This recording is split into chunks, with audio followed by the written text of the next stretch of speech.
Celebrate 98 with Fred White. I'm Dave Hooker, and I love talking to all the former Vols who were a part of the 98 team because it was such a special bond. But I've always had a special place in my heart for this guy. Just great to talk to and super enjoyable. VFL punter David Leaverton with Fred White. I'm Dave Hooker. Celebrate 98 is brought to you by Tennessee Cider Company. To go to tncidercompany.com. Again, that's tncidercompany.com. Use the promo code HAT and get some free swag when you order your cider from pretty much anywhere in the United States of America. David Leaverton, how are you, sir? It's great to be on with you guys, Dave. Enjoyed following your work through the years. You do a great job. You're one of the good ones out there. Sometimes there's this kind of animosity between the football program and the media, thinking they're out to get you and stuff like that. But really enjoyed your professionalism and your perspective. And Fred White, I love to see how you continue to reinvent yourself, whether you be a talking head or whether you're taking care of everybody's insurance needs or you taking care of, going back to school, man. You're all over the place. It's an honor to be with both of you. Man, I appreciate it. And Dave, I did not like you too much when you were doing sports talk by yourself until I got there. So. but we can't ever tell them that we actually listen to them. That's the thing is you can't admit you actually listen to sports talk radio when you were a player. But man, you would, and sometimes you wouldn't like what you hear. Yeah, absolutely. Yeah, no doubt about it. And I know that Philip Fulmer was really good about taking shots, especially in preseason camp, at like different players to motivate them through the media. But the conduit, the reporter, was the one who ultimately wrote what Fulmer said, and that person kind of took the heat. So I'm used to taking the heat. Fred's giving me a pass on that, so I appreciate that. Well, you taught me a little bit about radio and how it works and how you write and those. I was like, okay, wait a minute. It's a method to the madness. Yeah, people always you light a fire under somebody. People have always said I had a face for radio, and you guys are screwing this up by putting this on video. So I don't know how we're going to work this out. But if you've got any kind of Instagram filters you can put on me, I'd appreciate that. Speaking of, hit the like and subscribe button and turn your notifications on. There we go, because we're going to continue. We've visited with so many former Vols from the 98 team. It's been just phenomenal. And David Leaverton is the next we're going to visit with. So get those notifications on. Be sure and do that. And Fred, we've talked to Jeff Hall too. And you talk about two athletes at the kicking position. You guys had it. I mean, a lot of kickers aren't athletes. A lot of punters aren't athletes, but Jeff was right there involved with a lot of the running workouts in the off season. David Leaverton is, of course, a very good athlete. I think that just shows the talent level top to bottom. Even your kickers are pretty darn tough. Dave, that was one thing that our entire team worked hard together. I can't remember or recall a guy that didn't work hard that actually was on our team, because if you weren't, we didn't necessarily want you around or you were going to be gone soon, because that was our motto: work hard. You got to handle your business on the football field, in workouts, and those type of things. And all of our guys did. They ran with us. They lift weights. They did all those things. Dave came in as a highly recruited punter, and all of our guys, I have to say this all the time, but I don't know a player on our team that wasn't good. I can't remember one. Like, everybody was good. Even guys who were walk-ons were good. They could have went to other schools and got scholarship offers, and some guys did. But, we had a talented group, and we meshed very well because we all had the same goal in mind. We wanted to be the best we could be. And one thing I know about our group, we always motivated each other. No one was going to let you stay down too long. No. Fred, the thing about hard work, I think that we would not have had that drive unless we did not get our hats handed to us by Nebraska in the Orange Bowl, the last game of Peyton Manning's career in that 97 year. We put ourselves up against an elite program, and they just drove us down the field. They had more muscle than us. They had more conditioning and stamina than us. And, I think that game, and they whooped us. Tom Osborne's last game, I think, of his entire career. I got to meet him a few years ago, and I told him how much we appreciate him kicking our rears so bad because it gave us that understanding of how much harder we had to go to get to become an elite program. And we worked because we saw how far we were from an elite team that year before. We thought we were elite, but we went up against them. It's like, oh, we've got to go so much harder. And I heard Stuckey's name mentioned in some previous episodes you guys are doing. And, Stuckey was getting in there, guys, let's go and get another couple reps. And because of that, we just pushed that much harder. And I think we wouldn't have been in that way in 98 if it wasn't for just getting whooped in that last game of 97. I definitely agree with you because it was the first game I saw guys who were unblockable in our SEC games get blocked. Yeah. There were guys, I'd never seen some of these guys get blocked ever. And I could, including myself on like kickoffs and punts. I always was running free, making the tackle on kickoff and punt. I didn't make not one tackle. I can't even count how many times I actually was on the ground. Like, whoever was blocking me did a great job. I know his name, Ortiz. Ortiz was whooping my butt. You still remember him 28 years later. Listen, number 57, played linebacker. He was wearing me out. First time in my life I ever got blocked, ever. And that was one of those things where we were coming to the sideline and, you try to adjust. And me and Eric Westmoreland, we talking to each other like, hey, man, what you see on your side? I said, man, I saw the sky because he had me on my back. I saw some corn-fed dude running at me. Have you guys ever seen their season review video? And I don't mean to rub salt in a wound, but Tom Osborne comes out in the halftime speech. He goes, let me tell you what's going to happen. Real matter-of-factly. He goes, they're going to come out, and they're going to fight really hard, and then you're going to punch them in the mouth, and after 5 minutes, they're going to give up. Yeah, wow. He was about right. Yeah, he was. but that was the thing. You guys didn't have as much to play for, and bowl games can be like that. They could still have won a national title and did win a share of it. So I don't knock you guys necessarily because the motivation wasn't equal on both sides. No, Dave. I'm gonna be honest with you. I appreciate you giving us that. Man, they kicked our butts. Hey, man, you got to give credit where credit is due. They were better. I got to give them credit. But like Dave said, listen, man, David said it right. I'm happy they whipped our butt. Without them whipping our butt, we don't win a national championship. I agree. Because we don't work that hard. We realize at that point there's a different level to this thing because physically we just got manhandled. And Coach Stuckey all spring, all summer. Freddie, they go grab your shoulders and grab your arms. And I think you need another set or two. Right. And he would come out with the jersey. He got the jerseys from Nebraska, man.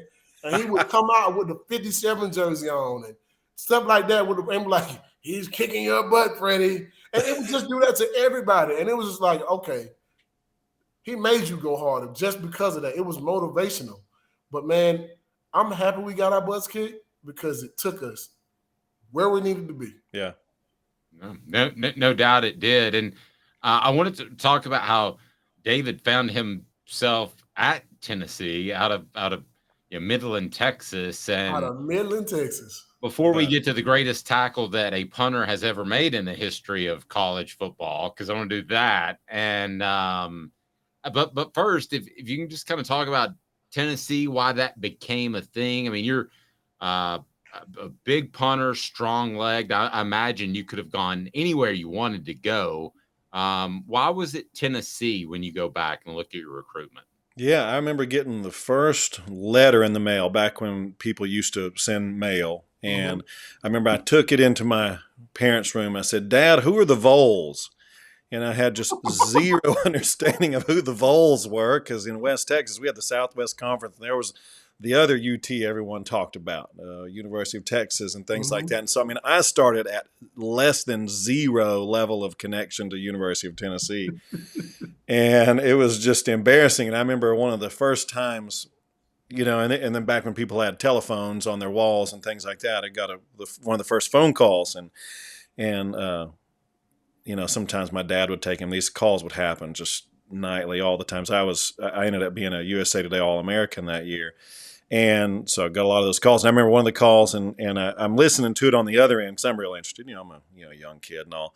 And I hear my dad go, so Coach Fulmer, are you the kicking coach there at Tennessee? And just hear this soft pause. Oh, no, the head coach. Oh, we're sorry about that. We didn't know. My dad thought that Philip Fulmer was the kicking coach there at Tennessee when he was on the phone with him and didn't know he's starting the head coach. And so it was a long journey to Tennessee. But my high school, so I played in the land of Friday Night Lights. And, so Odessa, Permian, Mojo, Magic, the movie, the book, the TV series, all that. But we were the team that just got whooped all the time in that district. So we just got crushed by Permian. My senior year, the closest we got to scoring against Odessa Permian was for me to kick a 62-yard field goal. That's the longest field goal in Texas history, I believe. And that was so we lost, 47-3 or something like that. But after that field goal, it was kind of, a big deal across the country. And that's when I started getting recruited by people outside of like Oklahoma, Texas, and New Mexico and that kind of deal. And Mark Bradley, offensive line coach, came to Midland, and I just fell in love with that guy. And I could tell he cared for me as a man and not just on what I could produce for the school. And that meant a lot to me. And so I started watching these Tennessee games, and I was like, man, Tennessee's pretty good. They got this guy named Manning, and he's pretty good. Like, I'm tired of losing. Like, we would lose 80% of our games. Like, I don't want to lose anymore. Now, because we lost 80% of our games, I punted all the damn time, and so that was an advantage. So your leg was so strong. But like, I was like, I'm done losing. Like, I'm doing this like 250 days a year or something, maybe more, and I'm losing. I'm tired of that. I want to go somewhere to win, and so that was one of the big things about Tennessee. And I remember coming on my recruiting visit, you get 5 recruiting visits, and I went to Knoxville, and it was January of 96, and it had just snowed like 10 inches. And so Brad Lampley, good Middle Tennessee guy, turned lobbyist here, lawyer, was my host, and Neil Johnson was with me, and his brother Greg Johnson, and Peyton Manning, and a couple of these guys were like, hey, let's go get some lunch trays from Gibbs Hall, and we're going to go sledding, because no one actually owned a sled, but we've got lunch trays. So we drove out West Knoxville out to the Lakeshore Mental Institute and sledded on lunch trays from Gibbs Hall down the hill in the snow. And I just had such a fun time doing that. And it was like, this is my kind of fun. And it was such a difference from my week before was when I found myself at 4 a.m. on South Beach, Miami with the University of Miami recruits and wondering where these women come from because they don't exist in West Texas, and saying, I don't think I'll ever be able to go to class if I go to this place. And Knoxville was a little more like, this is kind of my style. I think I can hang here, and just fell in love with the culture. It felt a lot like just authentic people. And the thing that I love about Knoxville today, it's people that are they're good folks. They look out for their neighbor. They're real. It's a college town, and just fell in love with it. And then, seeing the General Neelam's game maxims. I loved press the kicking game for here's where the breaks are made. Like, that is one of the most important things in the history of Tennessee football is there's a realization that the kicking game changes games. And if we look through that 98 season, we don't win the national title without a good kicking game. And that's really a thing that I think a lot of folks just throw aside, but we wouldn't be sitting here talking about the 25th anniversary of a good, 7-3 season in 1998 without a great kicking game. Absolutely. And that doesn't mean just Jeff Hall and David Leaverton, but great returners, snappers, blockers, gunners, the whole deal. And, I think that was a thing that was so interesting. Like, this is a school that actually cares about their kickers and punters. I feel like it's a place I could go and really have honor and do something with pride and be received well. And so it was a great journey to Knoxville. David, I went to Miami too on a visit. Ooh, so boy, wasn't that fun? I understand that 4 o'clock in the morning. Wasn't that fun? It was amazing. I committed as soon as the coaches came in the next morning. Gosh. South Beach is unlike anything I'd ever seen in my entire life. I've never seen anything like it before. And like you said, where did these women come from? Oh, man. They definitely don't make them where I come from either. It was like watching the old, you ever watch the old MTV Spring Break, back when people watched television? It was like, oh my gosh, this is what I've seen on TV before. I didn't know this actually was in real life. This is where they all live. Yeah. Listen, I was walking around like, touchdown the whole time. Touchdown. Everybody. I came back and I talked so much about it. My mom was like, I don't know if I want you to go to school. Yeah. It wouldn't have been a good choice. I don't think I want you to go to school there. Thank God they went on probation, because if they didn't, I may have never saw Tennessee. Yeah. Hey, but both of you guys, now what does it say about Philip Fulmer that he's making? Was that one of the initial calls that he's calling a punter, he's calling a specialist to be? That's how involved he was in recruiting that at that time. That just speaks volumes to me. You can't win without great recruiting, especially in a state like Tennessee where you have some challenge. You can't just drive, an hour away every Friday night and watch a high school football game like you can in Gainesville or some of these other places. Like, you have to work twice as hard as everyone else in the SEC. And Philip, he believed that 100%. And that's how involved he was. And that was so cool. It's the head coach is calling. It's a really cool deal. And you look at, a lot of the strong players from 98, and there's a lot of out-of-state folks, and you don't get someone to leave Georgia. You don't get someone to leave California, Illinois, Texas without some work, because these folks have been grown up watching their local team, thinking about D. Good, turning down University of Michigan. Like, he grew up watching the Big House over there and all. And so, Fulmer was really involved in recruiting, and he knew that if we don't recruit well, we won't win, and that's the name of the game. And you said something about also the kicking game was important. We always saw it as 3 phases of the game: offense, defense, and special teams.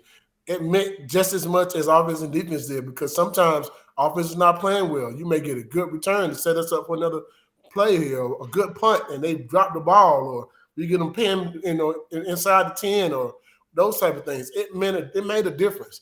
And especially if it was a home game, you talk about dropping that ball inside the 10, and we get down, we cover that thing.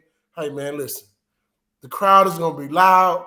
Defense is ready to get out on the football field. You got another advantage by just having those little things happen. And everybody thinks, offense wins. They put butts in the seats. Defense wins championships, but also so does special teams, because it plays so much of a bigger part. What put butts in the seats is wins, and to win takes a full team. I think that's what we found in 98 is, I think we went from 97 to, there were so many stars on that team. Obviously Peyton was the superstar, but there was so many stars in that 98. Was like, God, we lost Marcus Nash, and we lost T. Fair and Peyton and Trey Teague and Leonard Little. And I mean, so many of these players, like, we've got to be a team here. And I think that was the difference, is it's like, you're as important as I am. No one's better than anybody. We're going to do this together. Let's do our job, basically. I want to get to I'm going to go ahead and say it, the most impactful tackle by a specialist in college football history. Can we do it's a good claim? It is one of the best tackles. Okay. Against one of the most electric football players the game has ever seen. I agree. Give me 30 seconds. I'm going to tell you about Tennessee Cider Company, tinsidercompany.com. Use the promo code HAT. In 30 seconds, we're going to talk about how David Leaverton basically made Peter Warrick his you-know-what. 30 seconds. These mountains hold and defend a spirit far better than moonshine. A drink that holds flavor that becomes necessity. A hard cider made and relished by folk who are as hearty as they are legend. A refreshment that can only be found in one place. With a taste that makes you say, give me 3 bottles of the good stuff. Tennessee Cider Company, where necessity can be found. With David Leaverton, I'm Dave Hooker. Fred White. This is Celebrate 98, brought to you by the Tennessee Cider Company, tncidercompany.com. So, David, as I'm watching the national championship game, the Fiesta Bowl against Florida State, even though the score was fairly close, it felt like you guys were in control the whole time. I never really thought that there was a doubt, except for in the middle of a punt return by Peter Warrick, where he just kind of splits the middle. He was their incredible playmaker, and Dwayne Goodrich did a great job of shutting him down on offense. But he was just an electric player. And I thought about halfway through that, before you did what you did, I was like, uh-oh, this could flip the whole feel of the game. Yeah. Just talk about, you ended up making an unbelievable tackle. Just take me through that play, what you saw after the ball went off your foot. You know, leading up to that game, there was a level of fear to play against someone like Peter Warrick. I mean, just watching his highlight reel, I'd put him up still against anybody in the game today. I mean, he would be running a 4.1 something 40 and then just stop on a dime and go the opposite direction. And you just watch the whole defense just kind of fade away. And he did this all season long. And you know, we'd watch various films of him, and he was just like, I don't want to play against this guy. I don't want to punt to him. I hope he has an ACL injury before the game. Like, I do not want anything to do with this guy. I wasn't cocky enough to say that, yeah, bring him on. I want some more. I didn't want to touch that dude. And so on that play specifically, it's really interesting.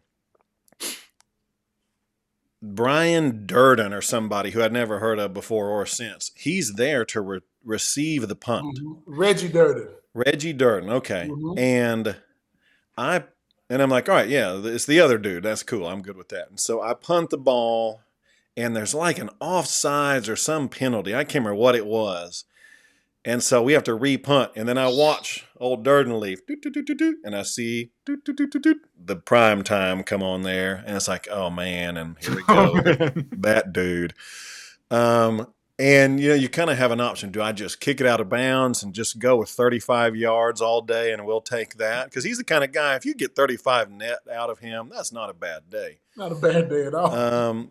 And so, you know, in that national championship game, and as is the case with any big game, it rides on 3 plays, probably 2, 3, 4, 5 plays will transform the game, and you never know when those plays are going to happen. You know, when y'all talked about Dwayne's interception was clearly one of those, and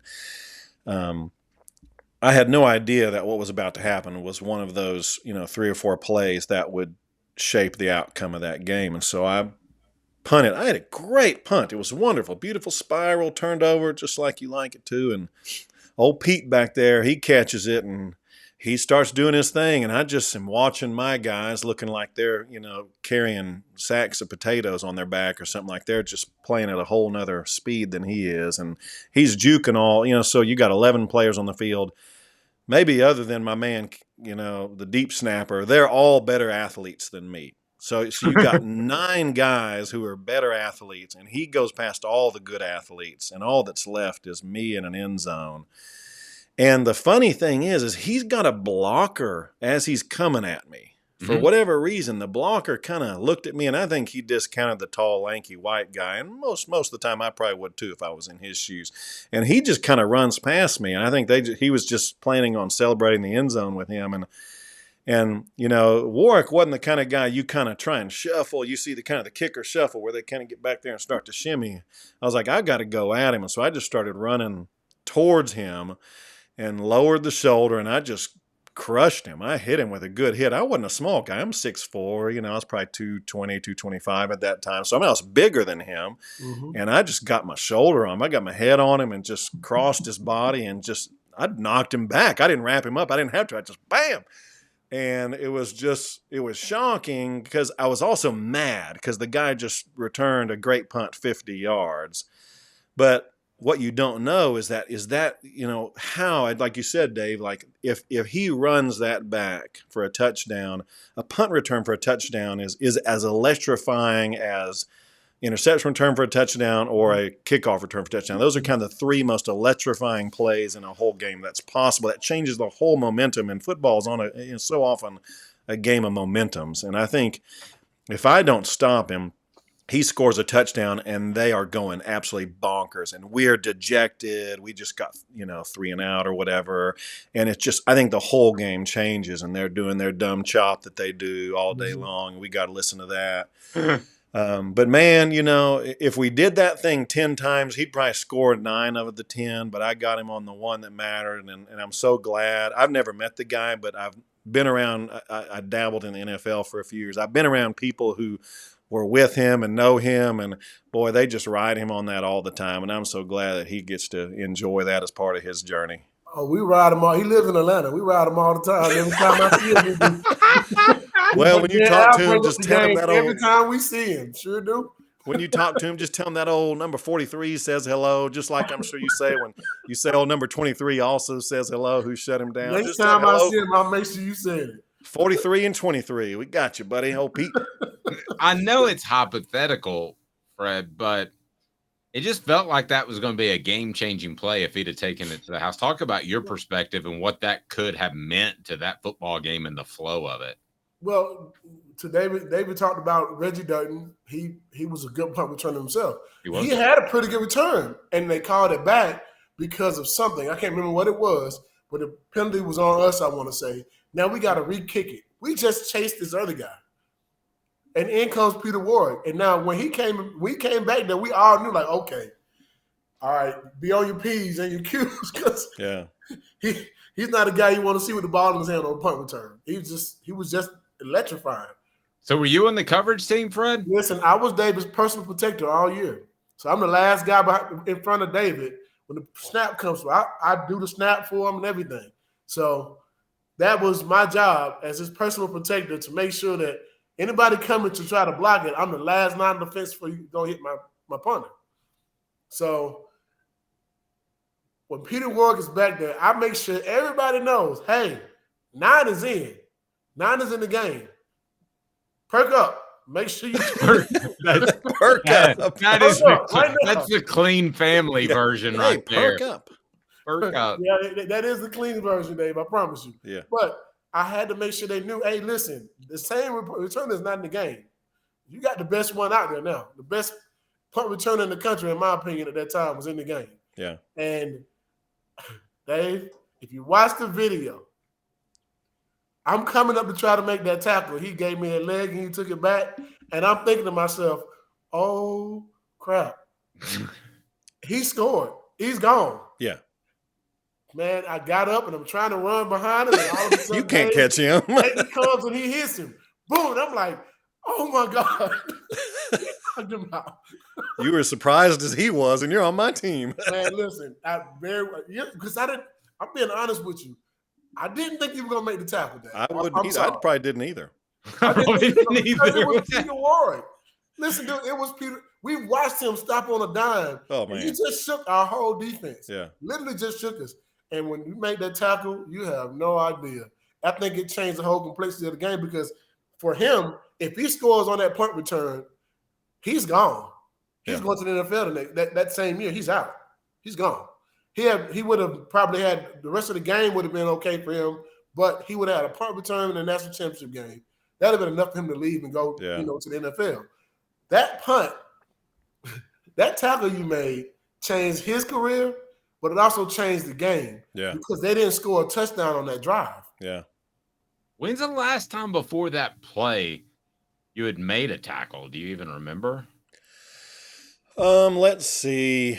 I had a few tackles here and there. I had one against Georgia on a kickoff. I did some kickoffs, and that may have been a year later or something. But I enjoyed tackling. I wouldn't enjoy tackling like 72 times a game or something like that. But like 3 or 4 a year, that's kind of a good number for me. David was ripped up too. Now he had abs and everything. David was not a little punter. Yeah, that's shifted 3 kids later. Those abs are hidden behind the dad bod a little bit, but back in the day. Yeah, nothing wrong with that. And that, okay, was that regardless of the backdrop? Was that the best form tackle that you had maybe in your entire football career? Because it Yes. was. I mean, it was shoulder to gut, bam. It was. It wasn't one of those wimpy kicker tackles where you try and force him out of bounds. You try and kind of trip him a little bit. It was that's all that could have brought him down. Like he wasn't one of those types you could do much. And it just you don't think in those situations. I mean, I probably was like, oh crap, oh crap, oh crap, oh crap, let's go. Something like that. You don't really think about form. You just do whatever you kind of been training. And I'm sure we had some graduate assistant kicking coach that made us do some tackling drills on some dummy for 30 minutes one day during this preseason or something like that. And I guess whatever he taught me stuck because you don't really think it's kind of all right, here, figure it out.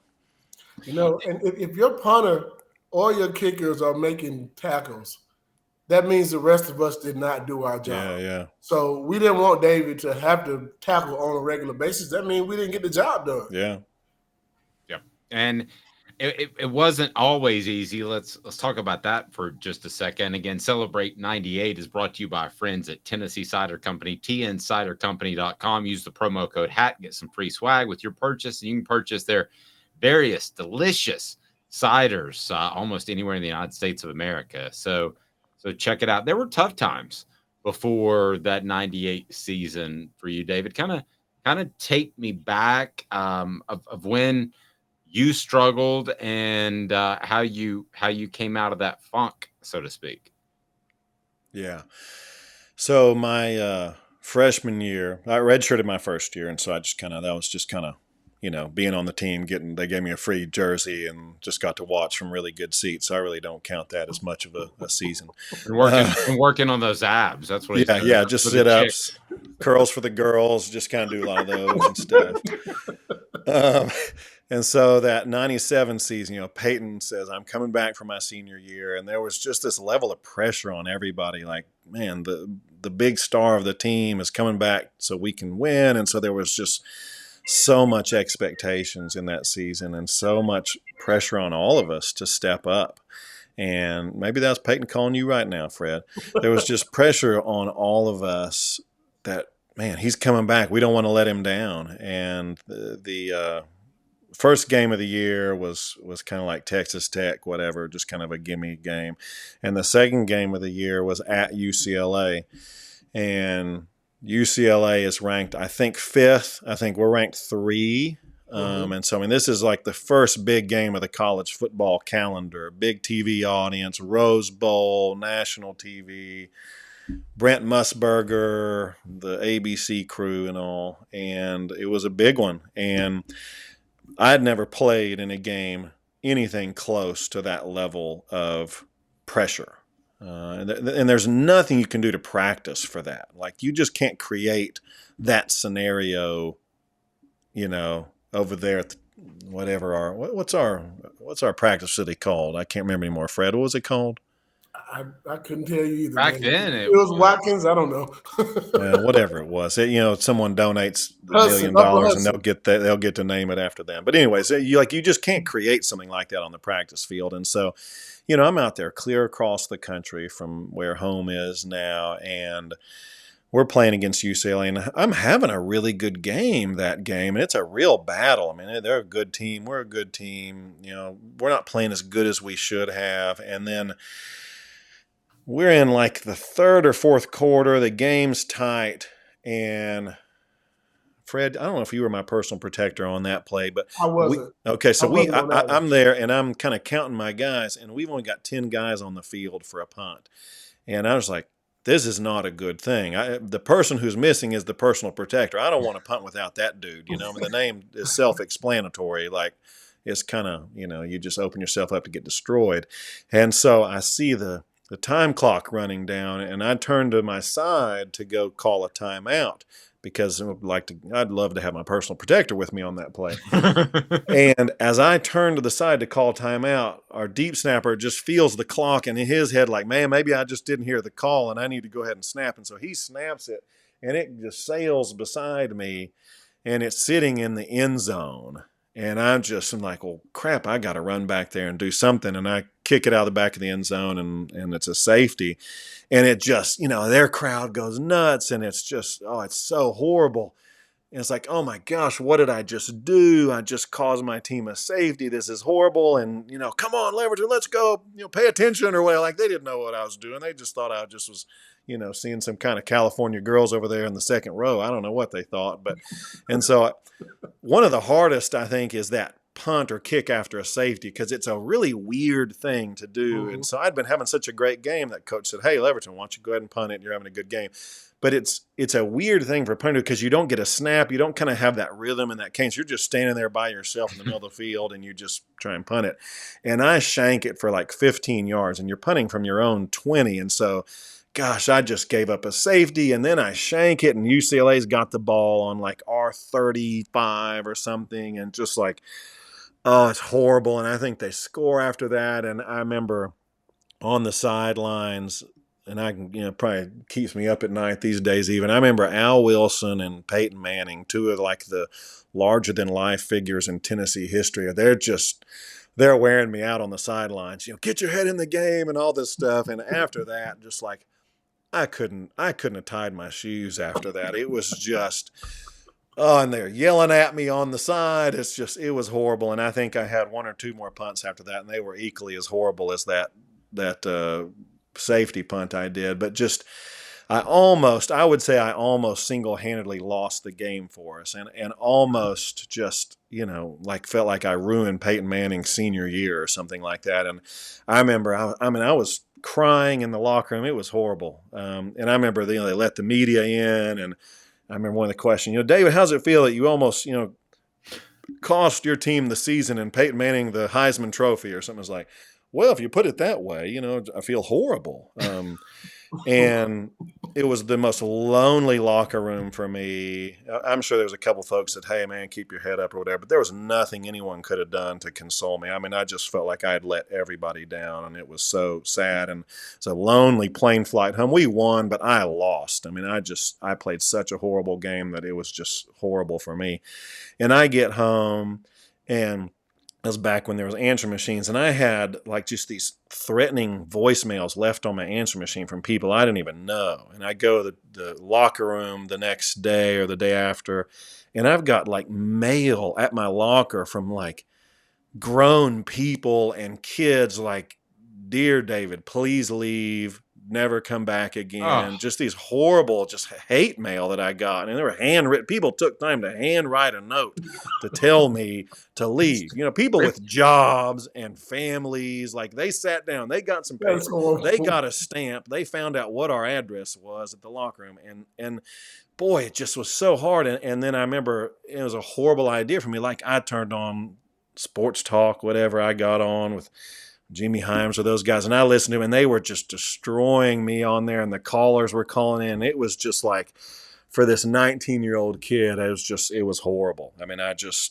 had trouble. And Fulmer benched me after that game, and I never saw the field again the rest of the year. They put in a walk-on from Memphis, a great guy, Chris Hogue, who had a wonderful career, and Chris had an incredible bowl game that year and had a great year. But I had to watch the whole thing from the sidelines, and it was so hard for being the scholarship guy, the guy that was supposed to be out there, and I didn't cut it. And it hurt deeply. It was so hard, but it caused me to ask, do I want to play this game anymore? I mean, I thought about just going home, going back to Texas. It was that hard. And Coach Bradley and a couple folks just really loved me well and just said, man, we're with you. We know you've got the talent to be here. We know you can do this. Just stick with it. And so I just worked my rear off and just kept at it. And, because of how poor I did in that UCLA game, it caused me to work that much harder, to be the teammate that Fred needed me to be, that T needed me to be, that Dwayne needed me to be, that Fulmer needed me to be. And therefore in 98, I showed up to that first game against Syracuse, and I was ready and had a pretty strong year and all. And so, I wouldn't wish that low time on anybody. as it was horrible. Kickers and punters. That's almost a whole calendar year. Yeah. You had a stew. Let me say this too, though. To David's defense, and this is, man, look, one of your first punts, we were at the half-inch line. Yeah. The ball is coming in from, I hate punting from inside the one. That's terrible. Yeah. Oh, I've got night sweats about that. And you're a freshman. This is your first real time in games. Yeah. So at that time I was on the line. We did the crazy turn, but yes, exactly. So that was. I can see you being nervous for that. Yeah, because I was nervous. Yeah. Don't let them block our punt. That's all I'm thinking in my mind. Please don't let your guy block the punt. But that is one of the hardest places just to punt the ball from, and it's as a freshman, and you're in the Rose Bowl. It's 100,000 fans in the stadium. Yeah, that's a little different than just punting it in the open. If you're at the 40-yard line and punting the ball, that's different. No pressure. So I get that, and you did. I'm not gonna lie, Dave. You did have a bad game. Oh, it's horrible. You know the one thing that I admired about you from that point on, when Coach Fulmer told us that when he put the competition open, it wasn't that you weren't kicking bad. Chris Holt was just kicking out of his mind. He did great, yeah. And it was so we didn't have a bad year the rest of that year. You were punting very well in practice. And it was just, Chris was doing just as good. So he gave Chris that opportunity. And you kept working though. Yeah. Never quit. And that was the one thing you never quit. You kept punting. And there was a few practices that you probably should have played that week because you kicked better than Chris. But he didn't take him away from that position. I guess, I don't know if he was teaching you a lesson or trying to motivate you or whatever it was. But I admire the fact that you never quit. And then when 98 started, we had no problems. We weren't worried about you punting the ball. Yeah. We know that. Hey, listen, let's get down here and make the tackle. He gonna put the ball up there. Let's get down here and make this tackle. Yeah. Fred, one of the things I love about football is there's people do such different things. So I'm wondering if you can empathize or sympathize with what David was going through, because if you get burnt for a touchdown pass, you get to come back and, you're going to try to take somebody's head off. And it kind of releases some of that, I think, tension and that anxiety. Punter, you don't get to do that. You got to go back and be like you're swinging a golf club. So, Fred, I mean, that's a totally different mental challenge than a lot of people face in the game. Absolutely. Because and then they kind of do a solo job too. You know what I mean? So, hindsight, that same football game that you had a bad game in is the first time that Dwayne Goodrich, Terry Fair went down in the game. He got hurt. First time that Dwayne Goodrich, Gerald Griffin, and myself, and even Deion Grant got a chance to play. Yeah. We didn't get a chance to all play. Actually, we all played together in a few parts of that game. Man, listen. Wow. And Cade McNown was one of the best quarterbacks in the game. Skip Hicks was amazing too.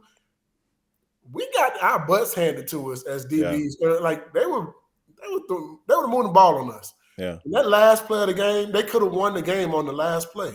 Thank God for Leonard Little, because he doesn't get that much pressure on him. All of our guys are wide open in the end zone. Wide open. They ran scissors routes, and we ran the wrong way. We didn't pass off. Listen, man, they were wide open. Every last one of those guys were wide open. If he had a half a second, he throws a touchdown pass. My guy's in the corner of the end zone. He throws that ball to the corner of the end zone, but because he was getting pressured so much and got hit, the ball sailed out of bounds. He went to the right guy, and it was my man. He was wide open. Wow. Like you said, Dave, the punters have 3 or 4 or 5 plays in the whole game, where it's if you have a bad play, you may get 40 more after that or something. And that's one of the bigger challenges about being a kicker or punter. And you may have if you have a bad play, you may not do anything for the next hour and a half. If it's a television, just you have an hour and a half to stew on just what happened a while back. And it's such a mental gymnastics there. And that's why we always tell guys, leave the punters and kickers alone. Don't bother them. Yeah. Leave them alone. No, don't talk to them. They're very likable, but don't talk to them. Sometimes. Well, when did you I'm thinking I'm going to put this in I'm gonna put this in context of the time because Top Gun was a pretty good movie. He lost his confidence, did Tom Cruise. You're a good looking guy like Tom Cruise. And then that's right. And then he got it back. He re-engaged at the end. He got his confidence back. He got his mojo back. That's really what that whole movie was about. Was there a moment either in practice after that or the off season, or was it the Syracuse game where you're like, I got this. I got my mojo back. I'm all good upstairs.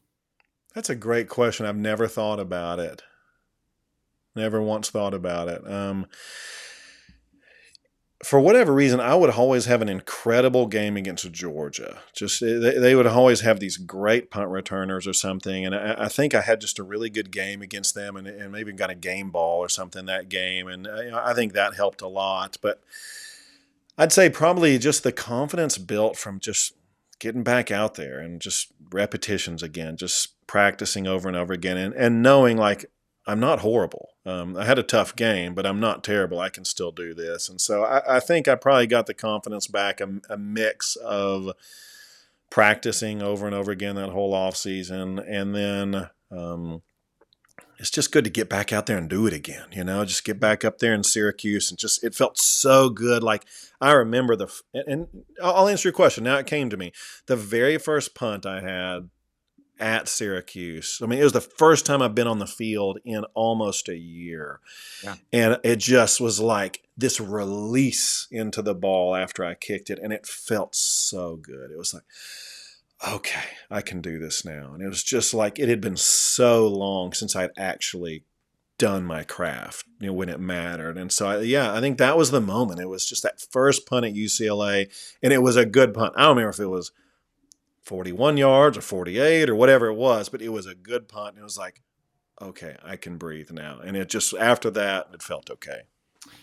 Did you hold it? I mean, nowadays, you would have transferred. There's a transfer portal. You would have been able to play the next year, and not you would have, but most people would have. Did you ever hold any ill will for not getting another opportunity after that UCLA game?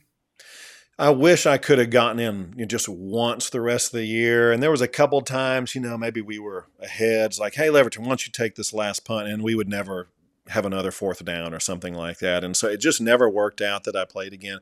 I would have, I'm a competitor like all of us are. I definitely would have loved to gotten back in the game and played again and won the job back and all. But, I'm a 19-year-old kid or whatever I was, and Philip Fulmer's doing what he feels to position his team to win. And he felt that Chris was a senior. He'd been around a while. I'm a young kid. And, he made the move that he felt was the right move to win. And Chris had a great career and did a great job there. So, no ill will. I think everything good and bad happens for a purpose. And I grew deeply from that experience. I became a man because of that. I entered that year and entered Tennessee as a childish boy, and because of that trial, I grew up, and I'm thankful for it, and I wouldn't trade it from the world. So for those that don't know, David got involved with politics for a little bit and then did one of the coolest things that I've ever heard, basically loaded up a camper and took his family around the United States. So talk about your journey after football and what you're up to now, because I know a lot of people want to know. Yeah, so after Tennessee, I got drafted in the NFL. I was a 5th round draft pick as a punter, one of the only 2, I think, kind of specialists who were taken that year. And for 3 years, I tried to make it and just never quite could. I was on 6 different teams over 3 years. 2 of those teams, I got cut in the preseason, went on to win the Super Bowl. That was really frustrating. I remember being in the locker room when Tom Brady was winning the job from Drew Bledsoe in New England, and it was like this passing of the torch. And so it was a fun experience to get to be a part of different programs. It was fun talking to John Gruden. Man, you're from Tennessee. I met my wife down in Tennessee. She was a cheerleader, and he was talking, and he, I think, took all the team to Hooters after the practices. They're like, who is this dude? He is a unique coach. And, just had some fond memories of getting to at least be a part of the NFL for a few years, even though I never really made much of a career out of it. But in the off season, my version of the off season, which would be actually during like the NFL playoffs and when they were all playing, I would be back in Knoxville training and things like that. You can only work out so many hours a day. You can only punt so many hours a day. And then you get bored. You've got to find something to do. And I'd play video games for a while. And then it's like, okay, I need to do something with my life. And so I went and volunteered at a political campaign. This guy was running for the U.S. Senate. And I had heard he had used to been the president of the University of Tennessee. And I thought that was kind of cool. There's a Tennessee connection. There's a guy named Lamar Alexander. Never really heard of him before, but he's running for the Senate. So I just showed up at his campaign office.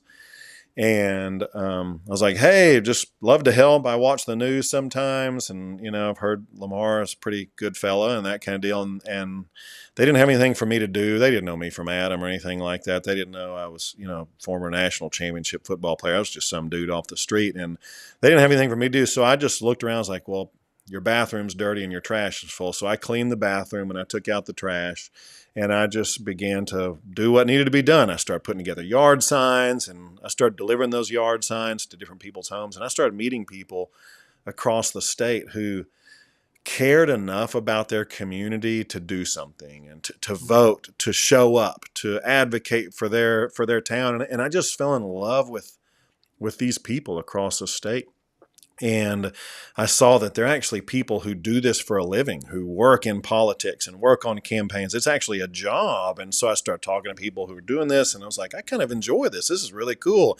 That the energy of a political campaign is infectious. To be in a war room on election night as the votes come in is so cool. It's so fun. I was able to do that when Lamar Alexander was elected to the U.S. Senate for the first time, and it was just so exciting watching that happen. And it was almost like winning a football game when you win an election. You like work on something for a year and on. So I did politics for about 12, 15 years or so. Got a chance to help out on Bill Haslam's first ever political campaign when he ran for mayor of Knoxville, and that was fun. And Bob Corker when he ran for Senate the first time, and then worked for Corker for several years. And it was while working for him, I began to see how dysfunctional our political system was getting in Washington, and how our hyper-partisanship of putting people into two categories, friend or foe, was damaging so much. And I began to see how it wasn't a battle of the good guys versus the bad guys, which I had thought it was up until that point, which was really my motivation in doing politics. It was like, I've got to save the country from those bad guys. I began to see that we're also the bad guys, and they're also not just the bad guys. They've got good guys over there too. And it just was this disorienting feeling of, man, I had been doing this with my life for so long, and I was now seeing that the closer I got to the center of our political power structure, there's not a great deal of difference between the two parties. They both want power. They both want control. They both want to win. They both want those things. And usually that is more important than good policy or the good of the American people or whatever. Getting reelected is a lot more important for most people in office. Not everybody. There's some good folks out there. And just after giving so much of my life to it, we just left. I was like, I can't do this anymore. I stopped watching the news and I left, went and worked in the private sector for a while. And then this 2016 election comes around, and I see this Trump versus Clinton campaign. And I remember watching the news one night, and there was a political rally in, I think it was San Jose, California, and a Trump person is walking down the road, going to the rally, and someone who is more of a Clinton supporter filled a bag full of rocks and hit the guy on the side of the face from out of nowhere with a bag full of rocks. The guy never saw him coming. The two had never met before, and he's bleeding out of his ear and his, nose, his mouth, and it's just like, I'm looking at this sign. It's like, this is America. This is not some banana republic and, far-fetched away from us. This is our country. And I just felt a responsibility for what was being led to that. And what I mean by that is when you're working in campaigns, you are turning one person against another person so that they'll vote, so that they'll donate, because fear is really powerful in politics. If I can, we most of the time today vote based on who we fear could win if we don't vote, as opposed to who we really believe and want to win. And so I began to see how the campaigns I had worked on and the campaigns everyone else had worked on, and billions and billions of dollars are spent upon turning neighbor against neighbor, causing us to fear one another, causing us to hate one another. And I was beginning to see the fabric of our democracy just fray. And I couldn't just not do anything about it. And my wife and I just began a journey. What could we do? We started a nonprofit organization called Undivided Nation, and our heart was to, how do we bring unity in this land? And we began to see that we didn't really understand why we were divided. What was causing these divisions? I knew I had lived in some level of a bubble. I had watched kind of a certain news channel. I had listened to a certain radio station. I had read certain books. And so we said that the best thing that we can do is to get outside of our bubble and experience this country for ourselves, to give our kids the gift of experiential learning. So we quit our jobs, we sold our house, and we moved our family of 5 onto an RV. And we lived in all 50 states over the course of about 14, 15 months. And we had an opportunity to step in the shoes for a couple steps of people all across this country, from a Native American man in Oklahoma who talked about how our Declaration of Independence, this document that I hold so dear, refers to him as a merciless Indian savage. And it just blew my mind and my perspective. And I began to hear about, in Tulsa, Oklahoma, this thriving African-American community called Black Wall Street, and how the white community was not really excited about what was going on there and came and burned an entire community to the ground, killed untold number of people. And just, I began to hear a story of America and perspectives of America that I did not know existed before that moment. And as we went from state to state, I saw it in a different way, in a deeper way. And I began to see, the divisions that we have in our country are not necessarily political. I think the political aspects are symptoms of things that are so much deeper about our story that goes back to the 14 and 15 and 16 and 17 and 1800s. The journey that what built America is a lot of good and a lot of bad, a lot of brokenness, a lot of injustice, a lot of oppression, a lot of righteousness, and a lot of great things too. And it just transformed my life to be able to see how this country operated for people who are different than me. And my life will never be the same. And so, the things that I do today, I'm really passionate about the health of our society, the health of our democracy. I look at things like our healthcare system. And if you have great health insurance, your healthcare is going to be pretty good in this country. You've got some of the greatest doctors the world has ever seen.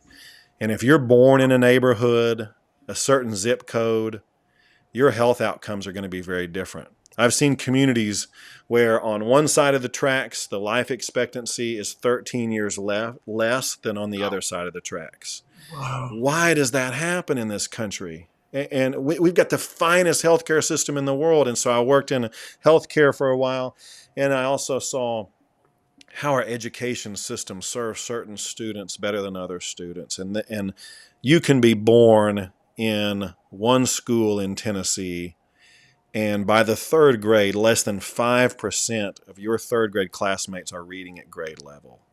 That is not okay. Yet where I am here in Franklin School District's a wonderful group of people where my 3 kids are in, the numbers are way higher than 5%. How is that okay that we have a public school system in Tennessee where certain kids, through no fault of their own, they were just born in a certain zip code, they're not being taught to read, the basics of education. And so I've been working in education policy and advocacy for a while, and I care about it deeply. I think that every child, no matter where they're born in Tennessee or the country for that matter, should have an opportunity to have an excellent education, should learn to read, should learn to write, should not be just passed over. And you know, this journey, I began to see that in this country we have a hierarchy of human value where we see certain people as more valuable than others, and we shape policies around those. And you know, why do we believe that the kids in this neighborhood are not valuable enough to give them the excellent education that I'm getting from my kids in Franklin and all? And so you know, I think I'll, you know, be doing hopefully something like that down the road as I continue my journey, and it looks like different things. But just appreciate you letting me share a little bit about my journey, and this is who I am as a person now. You know, I was a football player, but you know, I don't even wear my national championship ring. I'm Grace, Mary, Catherine, and William's dad now. I'm Aaron's husband, and this is who I am now.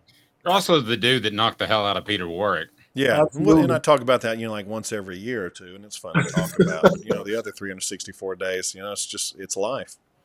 Dave Hooker, I always call David Dave. I've never called him David ever. So when I've been saying Dave, I've been talking to him too. That's right. I got a little. I've always called Dave. I've never called him David. You know, Dave, what's up, baby? You know, that's how we talk to each other. Yeah. But I want to tell you, man, that when you did that Triple Cross America thing, we watched as you would post stuff, and we're just sitting there in amazement and like, wow, that's awesome. And after hearing you talk about it, if you do ever run for office, don't worry, you'll get my vote. Got mine.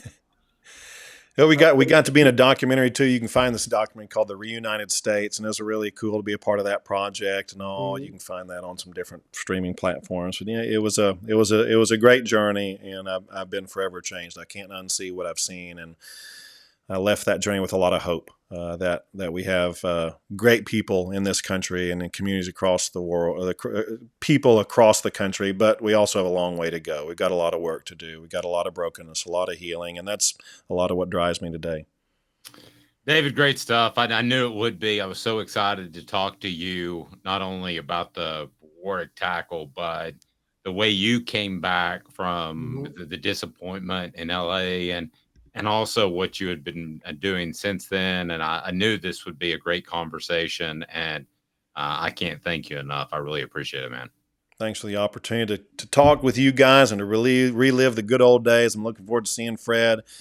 We got the 25th reunion at the South Carolina game, and so we get a bunch of these old heads with some gray in their hair and their beard and a couple extra pounds hiding our six-packs back that we used to have, and we'll have a good time telling old stories. He is packed in ice, baby. That's all. The six-pack is packed in ice. That's it. That's right. He's David Leaverton. Celebrate 98, brought to you by Tennessee Cider Company. Again, go to tncidercompany.com. Use the promo code HAT, and you'll get some free swag with your purchase. You can get that fantastic cider just about anywhere in the United States of America. So you see it right there, tncidercompany.com. For Fred White, I'm Dave Hooker. Thanks again, David. This has been a presentation of Off the Hook Sports.